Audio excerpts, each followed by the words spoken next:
Okay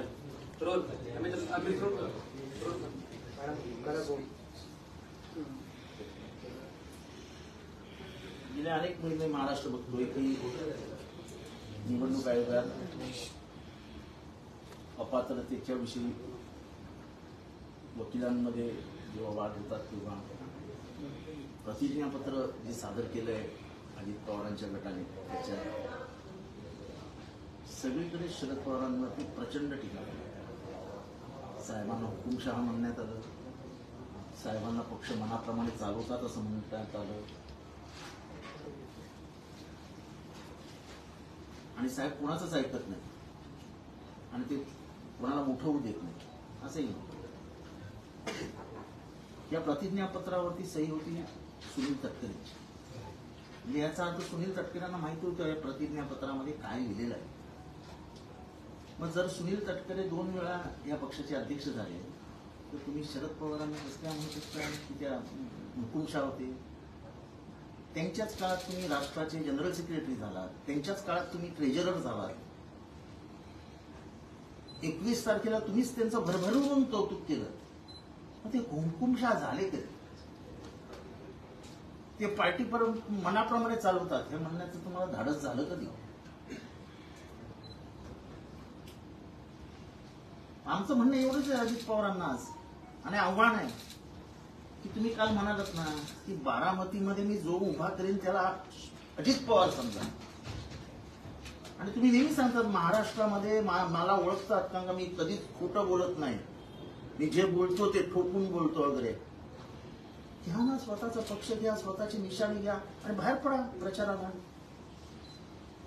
एका बापाने मुलाला मोठं केलंय, लहान बाळ हातात घेतलं आणि त्याला मोठं केलं, शिकवलं, सगळीकडे पसरवलं त्याचं नाव.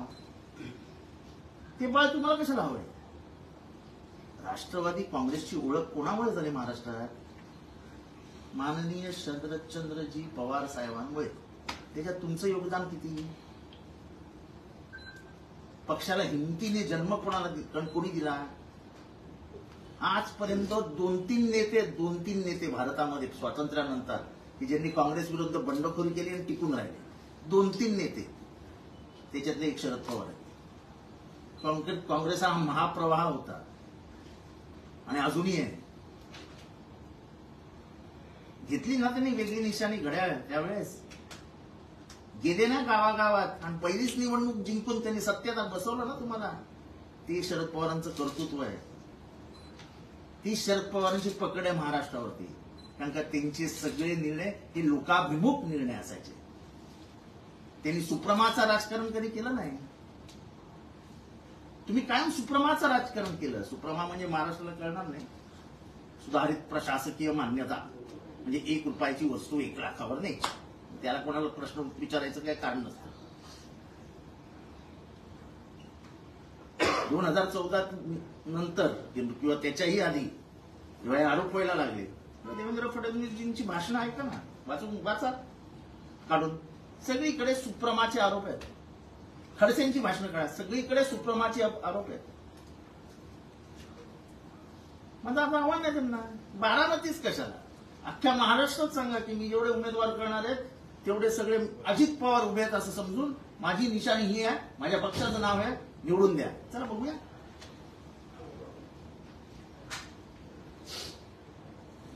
आणि दुसरं कोणाला कशाला उभं करता? स्वतः राहायची, उभी राहायची हिंमत दाखवा.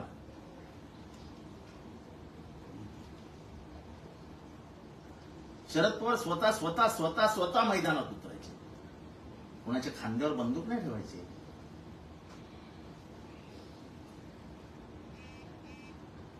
तेव्हा शरद पवार हुकुमशहा आहेत. शरद पवार मनासारखे वागतात. शरद पवारांच्या सकाळी घरी जाणारे 8 जण कोण होते? सगळ्या बैठकांमध्ये सगळे निर्णय व्हायचे तेव्हा 8 जण कोण जायचे?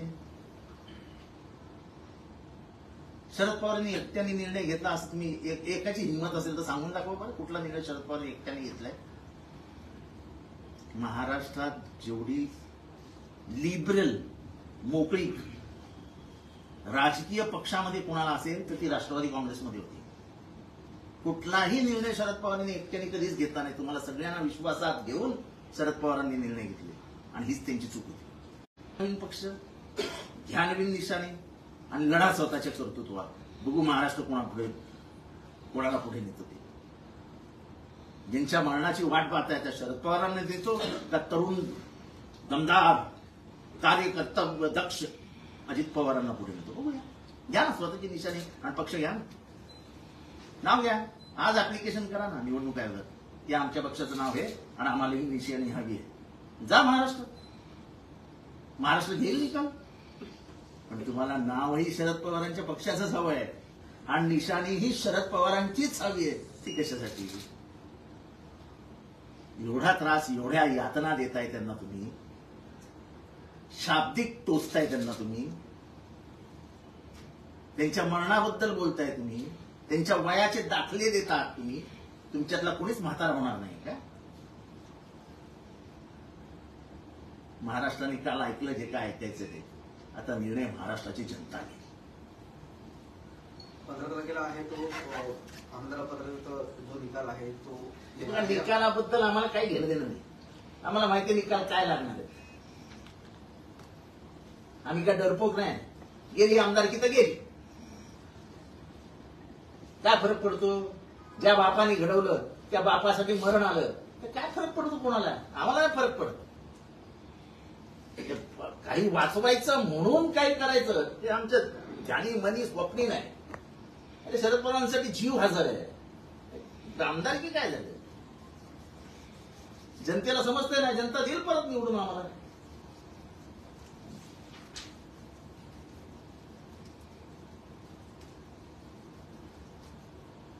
हे आव्हान स्वीकारावं त्यांनी, मी दिलेलं आव्हान. सर, एकीकडे भुजबळ यांनी असं वक्तव्य केलं होतं की मी 16 तारखेला राजीनामा दिला, मात्र आज कॅबिनेट मंत्रिमंडळाच्या बैठकीसाठी ते स्वतः हजर झाले. मग तेच म्हणतोय मी, कशाला तुम्ही ओबीसी, गरीब, श्रद्धाळू, मायाळू, थोडासा अशिक्षित, मागे राहिलेल्या समाजाला मूर्ख का बनवताय? देवेंद्र फडणवीस आज सांगितलं की नाही की कुठल्याही परिस्थितीत ओबीसीच्या आरक्षणाला धक्का लागणार नाही. मग का खोटं जाऊन सांगता तुम्ही ओबीसी समाजाला? भुजबळ साहेब की तुमचं आरक्षण जाणार, तुमचं आरक्षण जाणार. मी पहिल्या दिवसापासून बोलतोय की इट्स अ कॉन्स्टिट्युशनल प्रोव्हिजन. संविधानिक हे त्याला हातच लागू शकत नाही. खोटं कशाला बोलायचं? आणि जे मराठा समाजाबद्दल मुख्यमंत्री बोलले किंवा तुम्ही जे पसरवताय आरक्षण देऊ, आरक्षण देऊ, आरक्षण, ते पण खोटं आहे. तुम्हाला कॉन्स्टिट्यूशन शिवाय मराठ्यांना आरक्षणच देता येत नाही. म्हणजे दोन्ही समाजाला असे वरती त्यांचा फुगे करून चढवले आणि आता टाक फोडून टाकताय. पण दोन्ही समाज दोन वेगळ्या मार्गाला जायला तयार झाले ना. महाराष्ट्रामधलं सामाजिक स्वास्थ्य बिघडवलं नाही.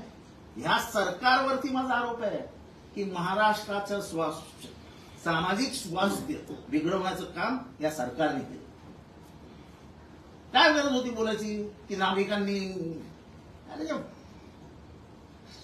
त्या ट्विटर, फेसबुकवर काय युद्ध होतात ती होतात. त्याच्यामध्ये मोठ्या नेत्यांनी लक्ष घालायचं असतं. त्याच्यावर तुम्ही बोलणार भाजरू द्या त्यांना, भाजरू द्या. काय एकाही नावाने मराठ्यांचे केस कापू नये? काय इथं भाषा आहे?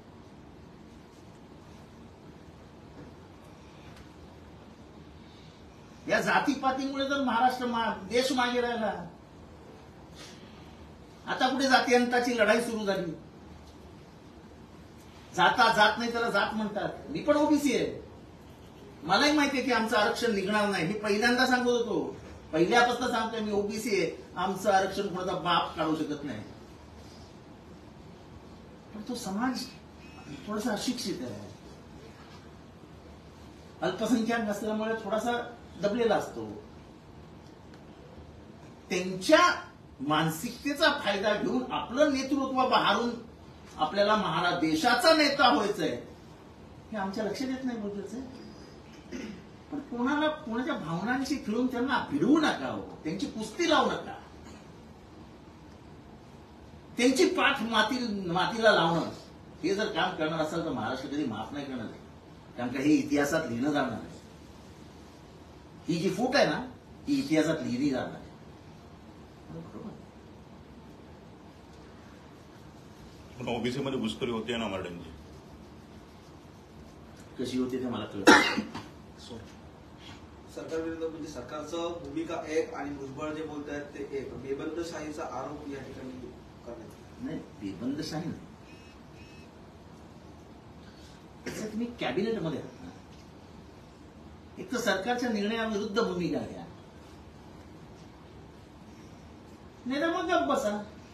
तुम्ही सरकार विरुद्ध मध्ये राहणार, सगळे सुखसोयी उपलब्ध झाल्या त्या उपभोगणार आणि परत जाऊन तिथे भडकवा भटकणी करणार. घर तुमचं नाही जळणार, घर गावातल्या गरीब लोकांची घरं जळणार आहे. तुम्ही मस्त राहाल इथे सरकारी बंगल्यामध्ये 100 पोलिसांच्या गाड्यामध्ये. असं करू नका. माझं म्हणणं, मी भुजबळांच्या विरोधात नाही, पण ही जी आग पेटवली जाते समाजामध्ये मराठा विरुद्ध ओबीसी, तिचे प्रचंड परिणाम वर्षानुवर्ष समाजाला भोगावे लागते. आणि दुखणी कधी नव्हती समाजामध्ये, ही दुखणी कधीही नव्हती. कुठल्याही गावात जा, मराठा आहे, माळी आहे, वंजारी आहे, तेली आहे, कुंभार आहे, म्हणजे विविध जातीच्या साळी, माळी, कोळी आहेत, आगरी आहेत, सगळ्या जात समूह आहेत ना. तुम्ही सगळ्यांना कशाला बाजूला काढताय? त्याचे परिणाम काय होणार आहेत? 18 पगड जातींना घेऊन महाराष्ट्र निर्माण करण्याचा निर्णय महाराजांनी त्यासाठी घेतला होता. 18 पगड जातींना घेऊन. त्या 18 पगड जातींना बाजूला करून तुम्हाला काय मिळणार आहे? म्हणजे महाराजांचं स्वप्न जमीन पार धुळीला मिळवण्याचं काम करताय तुम्ही.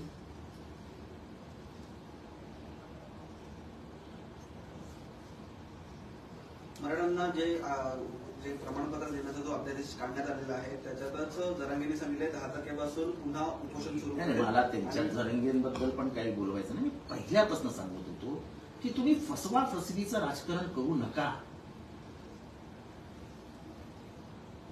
ही फसवा फसवी होती की मी तुम्हाला आरक्षण देतो म्हणून. तुम्ही देऊच शकत नाही सर. की राज्य सरकारच्या हातातले अधिकारच काढून घेतलेत केंद्र सरकारने आरक्षण देण्याचे. आरक्षण हे केंद्र सरकारच देऊ शकतं, म्हणजे मोदी साहेबच देऊ शकतात. मग का नाही तुम्ही ह्या प्रश्नावरनं मोदी साहेबांना भेटायला गेले सगळे?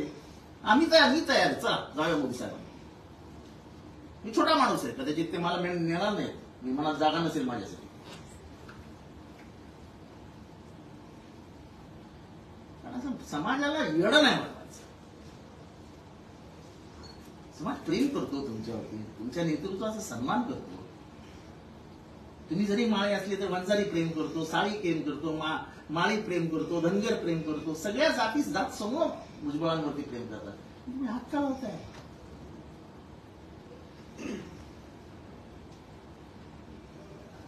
कुणब्यांना आरक्षण आहे ना. कुणबी असेल तर त्याला आरक्षण आहे. कुणबी आहे ओबीसी मध्ये, काढा ओबीसीच्या जाती, त्याच्यात कुणब्यांना आरक्षण आहे. विचारा कोकणातल्या कुणब्यांना, विचारा विदर्भातल्या कुणब्यांना. हे काय आम्ही आमच्या मनाचं सांगित नाही ना. जे काय लिहिलेलं आहे तुमच्या परिशिष्टामध्ये किंवा तुमच्या अध्यादेशामध्ये, तिथे कुणबीला आरक्षण आहे, वंजाराला आरक्षण आहे, माळ्याला आरक्षण आहे, धनगराला आरक्षण आहे, कुंभाराला आरक्षण आहे, साळी, माळी, कोळी, तेली, तांबोळी सगळ्यांना आरक्षण आहे. आणि ते सुद्धा दिलंय शरद पवारांनी.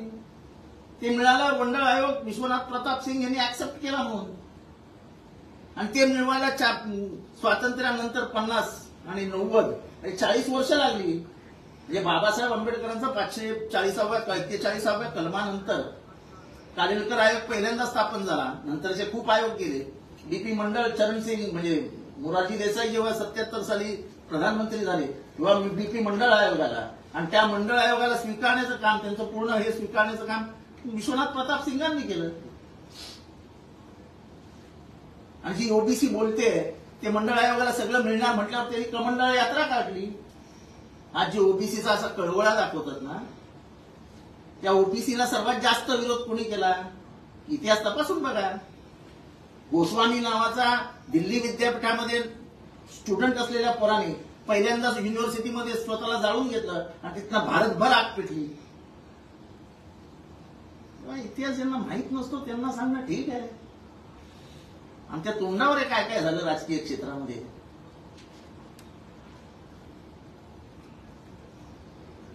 10 फेब्रुवारीपर्यंत अंमलबजावणी आहे ती सरकारला करणं शक्य होईल काय वाटतंय? कारण जो मराठ्यांचा जो अध्यादेश आहे तर त्यामध्ये अल्टिमेटम देण्यात आले 10 फेब्रुवारी. काहीही होणार नाही. सकट मराठा समाजाला आरक्षण राज्य सरकार देऊ शकत नाही. कारण 26, 27, 28ला विशेष अधिवेशन सुद्धा जे काय असेल ते असेल. आम्ही एक मताने ठराव पारित करू, मराठा समाजाला आरक्षण द्या, मी पहिला उठीनं नाकवरती करेन, पण कायदेशीररित्या ते देता येत नाही. का फसवतोय आपण समाजाला? कधी कधी ना थोडंसं राजकारण्यांनी फसवणं बंद केलं पाहिजे, खोटं बोलणं बंद केलं पाहिजे. आपण नाही देऊ शकत तर नाही देऊ शकत. ते शरद पवारांच्या घरापुढे 2014 साली आंदोलन झालेलं, 8 दिवसात धनगरांना आरक्षण देणार असं जाहीर करून टाकलं. धनगर अजूनही रस्त्यावर. मुस्लिम समाजाला आरक्षण देणार जाहीर करून टाकलं. कुठे दिलं आरक्षण? आरक्षण ही काही म्हणजे सोपी गोष्ट नाही आहे. त्याला फार कायदेशीर कटकटी आहेत. जाट समाजाने आणि गुजर समाजाने पंजाब आणि हरियाणा पॅरालायटिक करून टाकलेलं, पॅरालिसिस झालेलं. सगळे येऊन ट्रॅकवर बसायचे. अनेक दिवस सगळ्या ट्रेन बंद पडलेल्या. काय झालं? मिळालं आरक्षण? असं नाही होत. तुम्हाला कायदेशीर संविधानिक मार्ग निवडावेच लागतील. तुमची इतकी मोठी मेजॉरिटी असताना बीजेपी का करत नाही? शेवटचं अधिवेशन द्या ना. आणि मग उगाच ओबीसी मधलं जाईल, ओबीसी मधलं जाईल. ओबीसी मधलं काही जाऊ शकत नाही.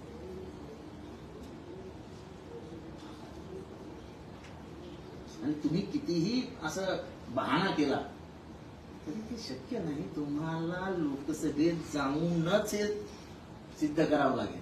आणि लोकसभेत फक्त महाराष्ट्राचे खासदार नाही आहे, देशभरातले खासदार आहेत. आणि देशभरातल्या खासदारांना मतदान करावं लागेल. तेव्हा हे मूर्ख बनवण्याचे धंदे जे चालू आहेत ते बंद करा. याच्यात सामाजिक स्वास्थ्य मिळतं. मला बाकी काही नाही, कुणी नेता हो, कुणी काही करू, पण महाराष्ट्राचे सामाजिक स्वास्थ्य जे फुले शाहू आंबेडकरांच्या विचारांमुळे निर्माण झालंय, जे एक चादर आहे, ती चादर काढून टाका. एवढं आमचं मत आहे. गणपती गायकवाडांच्या प्रकरणावरून आज शिंदेचे मंत्री आहेत ते फडणवीसांची भेट घेण्यासाठी गेलेले होते आणि त्या ठिकाणी जी कारवाईची मागणी आहे ती करण्यात आली. शिस्तभंगाची कारवाई गणपती गायकवाडांवर झाली पाहिजे असं 7 मंत्र्यांचं म्हणणं फडणवीसांकडे मांडण्यात आलेलं आहे. त्यांचा अंतर्गत प्रश्न आहे, त्याला मी कशाला कोविंद यांना पण पत्र दिले. कोविंद यांना मुख्यमंत्र्यांनी की निवडणुका दोन्ही एकत्र घ्या, लोकसभा आणि विधानसभेचं आर्थिक देखील नुकसान यामध्ये होणार नाही असं मुख्यमंत्री एकनाथ शिंदे यांनी कोविंद यांना पत्र दिले, जे समितीचे अध्यक्ष आहेत रामनाथ कोविंद. म्हणजे पुढच्या इलेक्शन येणाऱ्या लोकसभेमध्ये दोन्ही एकत्र घ्या.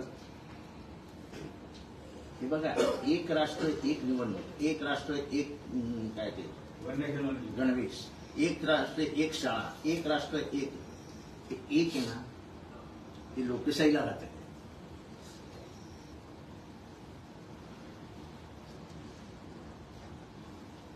इथली विविधता, इथला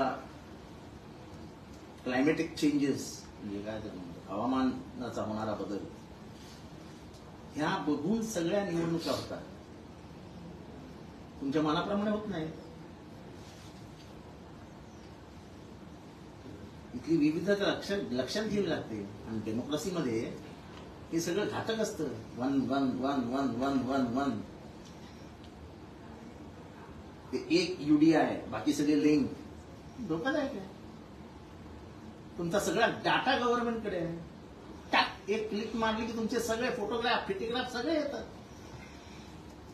तुमच्या प्रायव्हसीमध्ये घुसण्याचं काम गव्हर्नमेंट करते. ते जरी कोणाच्या लक्षात येत नसलं तरी सुशिक्षित जे IT कन्सल्टंट आहेत किंवा IT इंजिनियर आहेत त्यांच्या सगळं लक्षात येते काय चालू आहे. सामान्य जनतेच्या लक्षात नाही येते. आता एक शाळा एक युनिफॉर्म, हे काय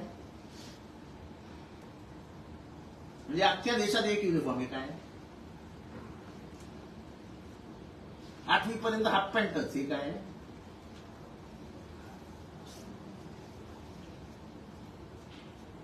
लोकांना समजायला उशीर लागेल. तोपर्यंत देश हातातनं गेलेला असतो.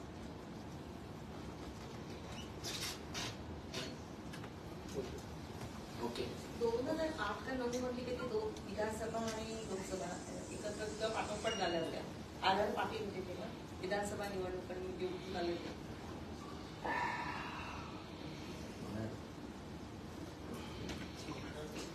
महाराष्ट्र बघतोय की निवडणूक आयोगात अपात्रतेच्या विषयी वकिलांमध्ये जेव्हा वाद होतात तेव्हा प्रतिज्ञापत्र जे सादर केलं आहे अजित पवारांच्या गटाने, त्याच्यात सगळीकडे शरद पवारांवरती प्रचंड टीका करण्यात आली. साहेबांना हुकुमशहा म्हणण्यात आलं, साहेबांना पक्ष मनाप्रमाणे चालवतात असं म्हणण्यात आलं, आणि साहेब कोणाचंच ऐकत नाहीत आणि ते कोणाला मोठं होऊ देत नाही असंही म्हणण्यात आलं. या प्रतिज्ञापत्रावरती सही होती सुनील तटकरेंची. म्हणजे याचा अर्थ सुनील तटकरेंना माहिती होतं या प्रतिज्ञापत्रामध्ये काय लिहिलेलं आहे. मग जर सुनील तटकरे 2 वेळा या पक्षाचे अध्यक्ष झाले तर तुम्ही शरद पवारांना कसं काय म्हणू शकता की त्या हुकुमशहा होते? त्यांच्याच काळात तुम्ही राष्ट्राचे जनरल सेक्रेटरी झालात, त्यांच्याच काळात तुम्ही ट्रेजरर झालात. 21 तारखेला तुम्हीच त्यांचं भरभरून कौतुक केलं. मग ते हुकुमशहा झाले कधी? ते पार्टी मनाप्रमाणे चालवतात हे म्हणण्याचं तुम्हाला धाडस झालं कधी? आमचं म्हणणं एवढंच आहे अजित पवारांना आज, आणि आव्हान आहे की तुम्ही काल म्हणालात ना की बारामतीमध्ये मी जो उभा करीन त्याला अजित पवार समजा, आणि तुम्ही नेहमी सांगतात महाराष्ट्रामध्ये मला ओळखतात कारण का मी कधीच खोटं बोलत नाही, मी जे बोलतो ते ठोकून बोलतो वगैरे. घ्या ना स्वतःचा पक्ष घ्या, स्वतःची निशाणी घ्या आणि बाहेर पडा प्रचाराला. एका बापाने मुलाला मोठं केलं आहे, लहान बाळ हातात घेतलं आणि त्याला मोठं केलं, शिकवलं, सगळीकडे पसरवलं त्याचं नाव. ते बाळ तुम्हाला कशाला हवं आहे? राष्ट्रवादी काँग्रेसची ओळख कोणामुळे झाली महाराष्ट्रात? माननीय शरदचंद्रजी पवार साहेबांमुळे. त्याच्यात तुमचं योगदान किती? पक्षाला हिमतीने जन्म कोणी दिला? आजपर्यंत 2-3 नेते भारतामध्ये स्वातंत्र्यानंतर की ज्यांनी काँग्रेस विरुद्ध बंडखोरी केली आणि टिकून राहिले.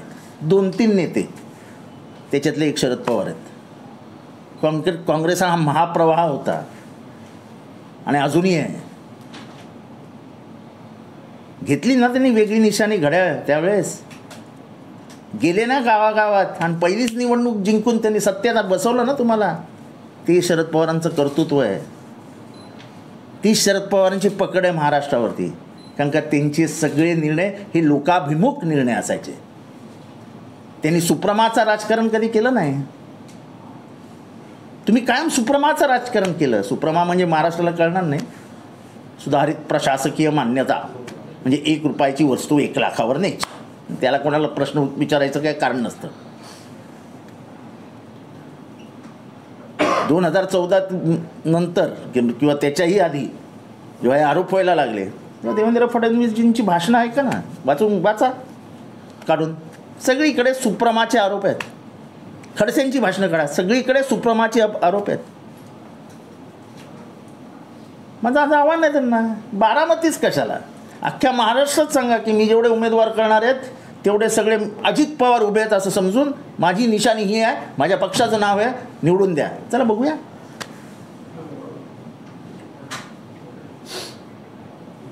आणि दुसरं कोणाला कशाला उभं करता? स्वतः राहायची, उभी राहायची हिंमत दाखवा ना.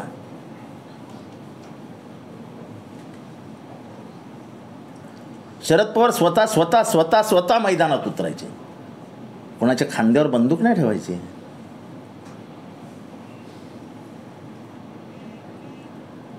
तेव्हा शरद पवार हुकुमशहा आहेत. शरद पवार मनासारखे वागतात. शरद पवारांच्या सकाळी घरी जाणारे 8 जण कोण होते? सगळ्या बैठकांमध्ये सगळे निर्णय व्हायचे तेव्हा 8 जण कोण जायचे? शरद पवारांनी एकट्याने निर्णय घेतला असं तुम्ही एकाची हिंमत असेल तर सांगून दाखवा बरं, कुठला निर्णय शरद पवारांनी एकट्याने घेतलाय? महाराष्ट्रात जेवढी लिबरल, मोकळीक राजकीय पक्षामध्ये कोणाला असेल तर ती राष्ट्रवादी काँग्रेसमध्ये होती. कुठलाही निर्णय शरद पवारांनी एकट्याने कधीच घेतला नाही. तुम्हाला सगळ्यांना विश्वासात घेऊन शरद पवारांनी निर्णय घेतले आणि हीच त्यांची चूक होती.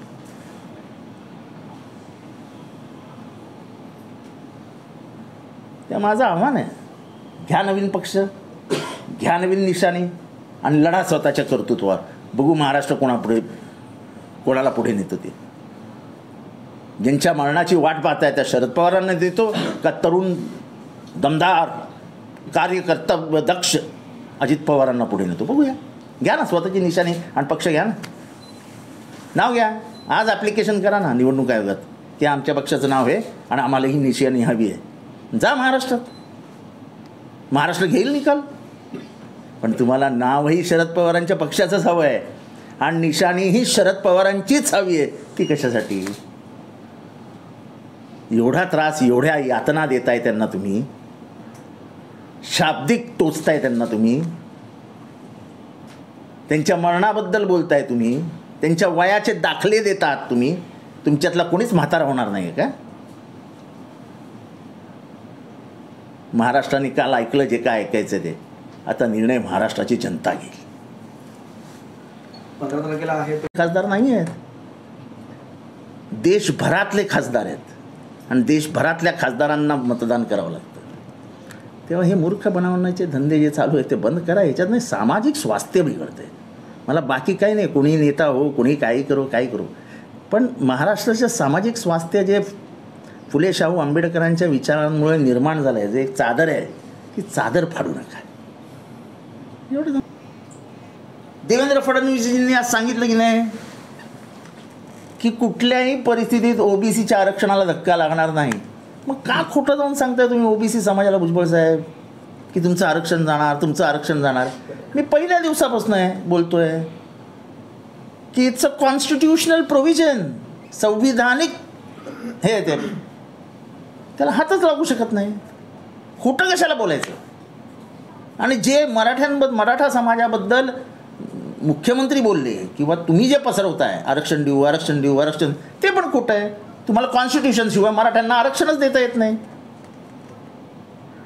म्हणजे दोन्ही समाजाला असे वरती त्यांचा फुगे करून चढवले आणि आता फोडून टाकताय. पण दोन्ही समाज दोन वेगळ्या मार्गाला जायला तयार झाले ना. महाराष्ट्रामधलं सामाजिक स्वास्थ्य बिघडवलं नाही. ह्या सरकारवरती माझा आरोप आहे की महाराष्ट्राचं सामाजिक स्वास्थ्य बिघडवण्याचं काम या सरकारने केलं. काय गरज होती बोलायची की नाभिकांनी, अरे त्या ट्विटर फेसबुकवर काय युद्ध होतात ती होतात, त्याच्यामध्ये मोठ्या नेत्यांनी लक्ष घालायचं असतं का?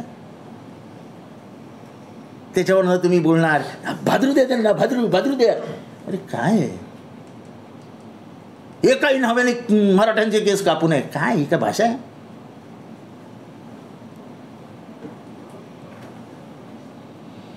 या जातीपातीमुळे तर महाराष्ट्र देश मागे राहिला. आता कुठे जातीयंताची लढाई सुरू झाली. जात नाही त्याला जात म्हणतात. मी पण ओबीसी आहे, मलाही माहिती आहे की आमचं आरक्षण निघणार नाही. मी पहिल्यांदा सांगत होतो, पहिल्यापासून सांगतोय मी ओबीसी आहे, आमचं आरक्षण कोणाचा बाप काढू शकत नाही. पण तो समाज थोडासा अशिक्षित आहे, अल्पसंख्याक असल्यामुळे थोडासा दबलेला असतो.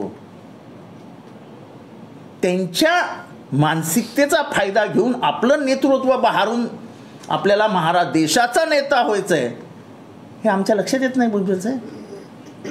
पण कोणाच्या भावनांशी खेळून त्यांना भिडवू नका हो, त्यांची कुस्ती लावू नका.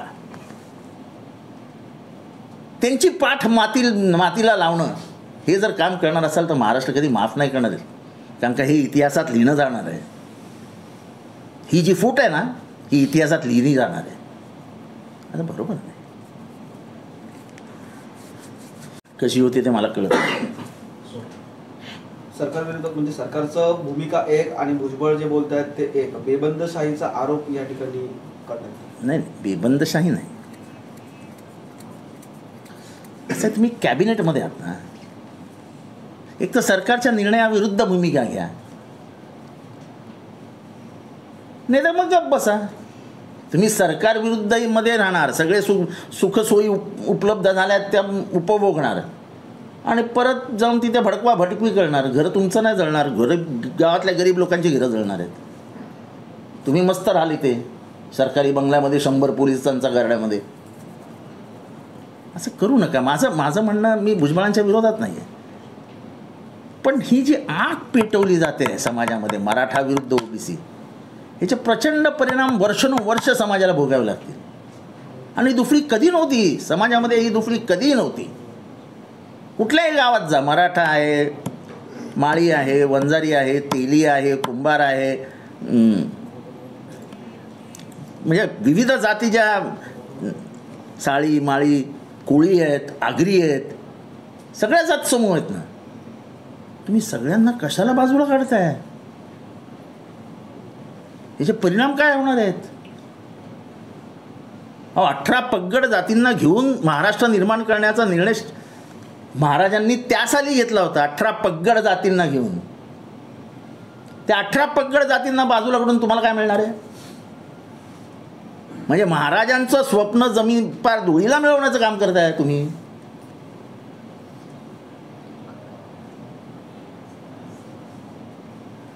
मराठ्यांना जे प्रमाणपत्र देण्याचा जो अध्यादेश काढण्यात आलेला आहे त्याच्यातच जरांगेंनी सांगितले 10 तारखेपासून पुन्हा उपोषण सुरू. नाही, मला त्यांच्या जरांगेंबद्दल पण काही बोलवायचं नाही. मी पहिल्यापासून सांगत होतो की तुम्ही फसवाफसवीचं राजकारण करू नका. ही फसवाफसवी होते की मी तुम्हाला आरक्षण देतो म्हणून. तुम्ही देऊच शकत नाही. की राज्य सरकारच्या हातातले अधिकारच काढून घेतलेत केंद्र सरकारने आरक्षण देण्याचे. आरक्षण केंद्र सरकारच देऊ शकतं, म्हणजे मोदी साहेबच देऊ शकतात. मग का नाही तुम्ही ह्या प्रश्नावरनं मोदी साहेबांना भेटायला गेले सगळे? मी तयार आहे, चला जाऊया मोदी साहेबांकडे. मी छोटा माणूस आहे, कदाचित ते मला नेणार नाहीत, विमानात जागा नसेल माझ्यासाठी. पण असं समाजाला येडं नाही बनवायचं. समाज प्रेम करतो तुमच्यावरती, तुमच्या नेतृत्वाचा सन्मान करतो. तुम्ही जरी माळे असले तर वंजारी प्रेम करतो, साळी प्रेम करतो, माळी प्रेम करतो, धनगर प्रेम करतो, सगळ्या जात समूह भुजबळांवरती प्रेम करतात. तुम्ही हाक का लावताय?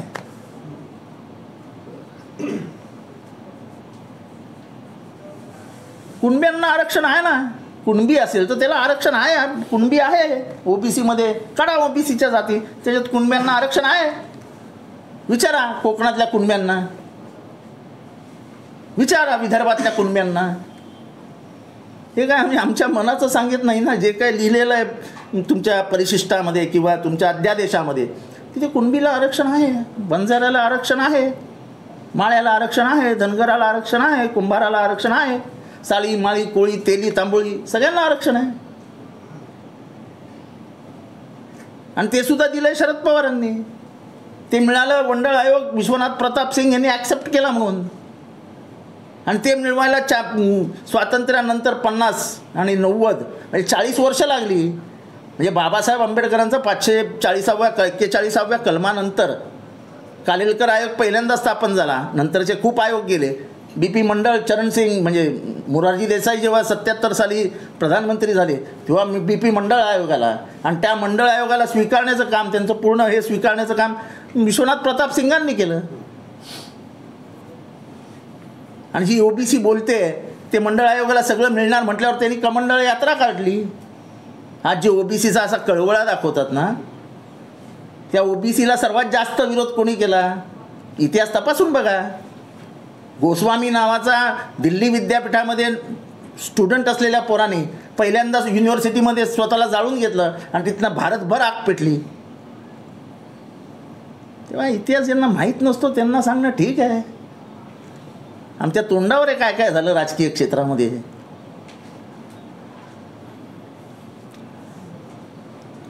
10 फेब्रुवारीपर्यंत अंमलबजावणी आहे ती सरकारला करणं शक्य होईल का वाटतंय? कुठली? जो मराठ्यांचा जो अध्यादेश आहे तर त्यामध्ये अल्टिमेटम देण्यात आले 10 काहीही होणार नाही. सकट मराठा समाजाला आरक्षण राज्य सरकार देऊ शकत नाही.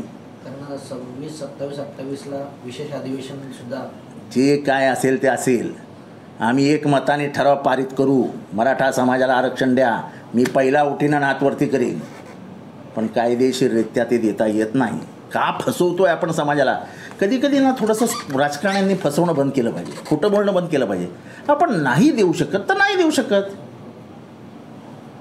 ते शरद पवारांच्या घरापुढे 2014 साली आंदोलन झालेलं, 8 दिवसात धनगरांना आरक्षण देणार असं जाहीर करून टाकलं. धनगर अजूनही रस्त्यावर आहेत. मुस्लिम समाजाला आरक्षण देणार जाहीर करून टाकलं. कुठे दिलं आरक्षण? ते आरक्षण ही काही म्हणजे सोपी गोष्ट नाही आहे. त्याला फार कायदेशीर कटकटी आहेत. जाट समाजाने आणि गुजर समाजाने पंजाब आणि हरियाणा पॅरालायटिक करून टाकलेलं, पॅरालिसिस झालेलं. सगळे येऊन ट्रॅकवर बसायचे. अनेक दिवस सगळ्या ट्रेन बंद पडलेल्या. काय झालं? मिळालं आरक्षण? असं नाही होत. तुम्हाला कायदेशीर संविधानिक मार्ग निवडावेच लागतील. तुमची इतकी मोठी मेजॉरिटी असताना BJP हे का करत नाही आहे? शेवटचं अधिवेशन आहे ना, द्या ना. आणि मग उगाच OBC मधलं जाईल, OBC मधलं जाईल. OBC मधलं काही जाऊ शकत नाही.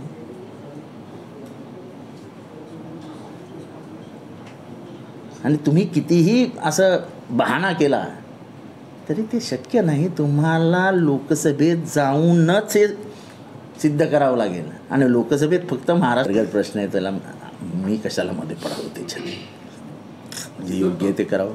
कोविंद यांना पण पत्र दिले, कोविंद यांना मुख्यमंत्र्यांनी, की निवडणुका दोन्ही एकत्र घ्या, लोकसभा आणि विधानसभेचं. आर्थिक देखील नुकसान यामध्ये होणार नाही असं. कोणी दिलंय? मुख्यमंत्री एकनाथ शिंदे यांनी कोविंद यांना पत्र दिले, जे समितीचे अध्यक्ष आहेत. रामनाथ कोविंद. म्हणजे पुढच्या इलेक्शन्स, येणाऱ्या लोकसभा आणि विधानसभा. हे बघा, एक राष्ट्र एक निवडणूक, एक राष्ट्र एक काय ते गणवेश, एक राष्ट्र एक शाळा, एक राष्ट्र एक, हे एक आहे ना, हे लोकशाहीला घातक आहे.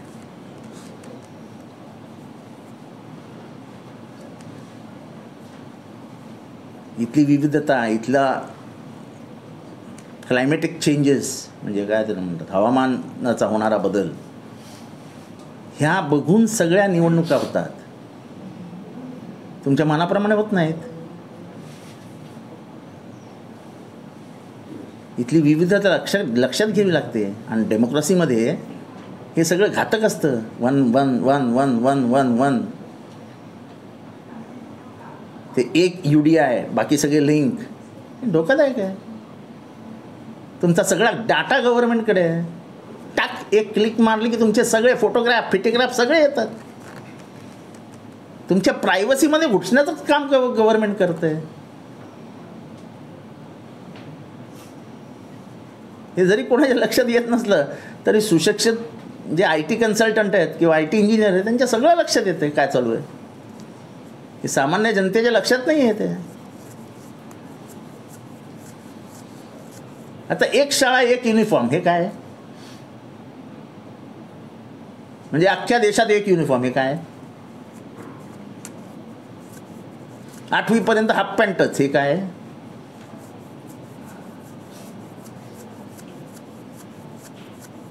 हे लोकांना समजायला उशीर लागेल. तोपर्यंत देश हातातनं गेलेला असेल.